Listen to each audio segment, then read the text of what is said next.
septembre 2017, après presque 20 ans de mission, la sonde Cassini va brûler en rentrant dans l'atmosphère de Saturne.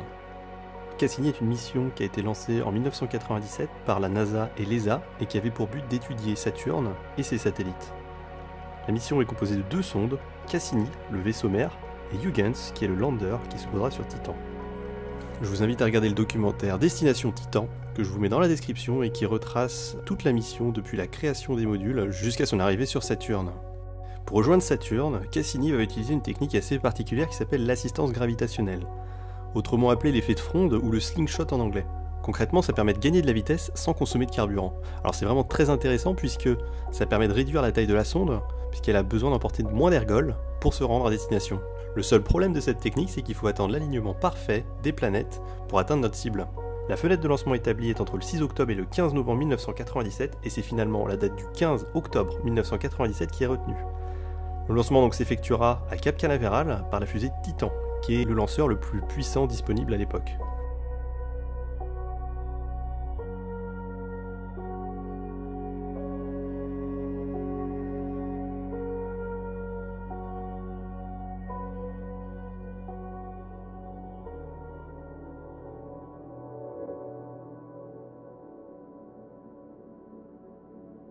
Après avoir utilisé l'étage Centaure pour quitter l'attraction de la Terre, la sonde se dirige vers Vénus pour faire son premier survol le 26 avril 1998.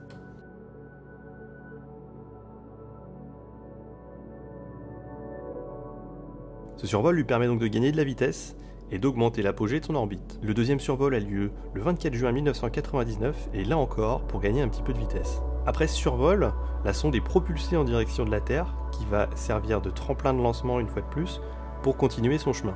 Elle survole la Terre le 18 août 1999 avant de se diriger vers Jupiter.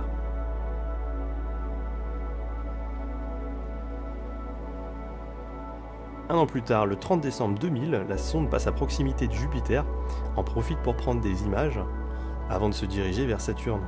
Et c'est le 1er juillet 2004 que la sonde atteint Saturne. La problématique, une fois qu'elle est arrivée dans le voisinage de Saturne, c'est de réduire sa vitesse.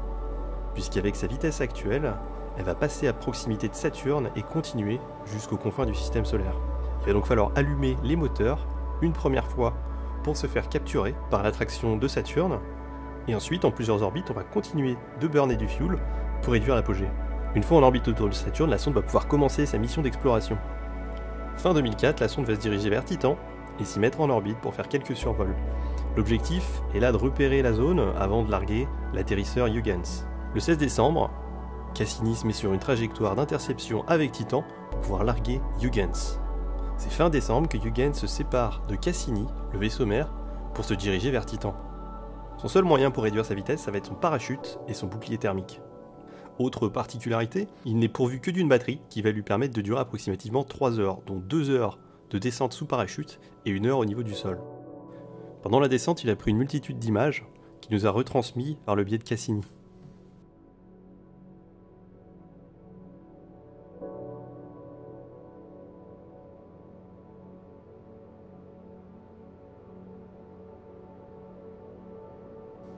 Plus tard, Cassini va se rediriger vers Saturne pour continuer son exploration. Pendant les 12 ans qui ont suivi, Cassini a continué de nous apporter des images assez magnifiques de Saturne et de ses anneaux. Aujourd'hui, la NASA et JPL ont décidé de précipiter Cassini au sein de Saturne pour la faire brûler. Alors l'objectif ici, c'est d'éviter la contamination, puisqu'il se pourrait que des lunes qui sont en orbite autour de Saturne puissent abriter la vie. Je vous invite à regarder le magnifique court-métrage qui a été réalisé par Eric Vernquist pour JPL et la NASA, dont je vous mets le lien en description.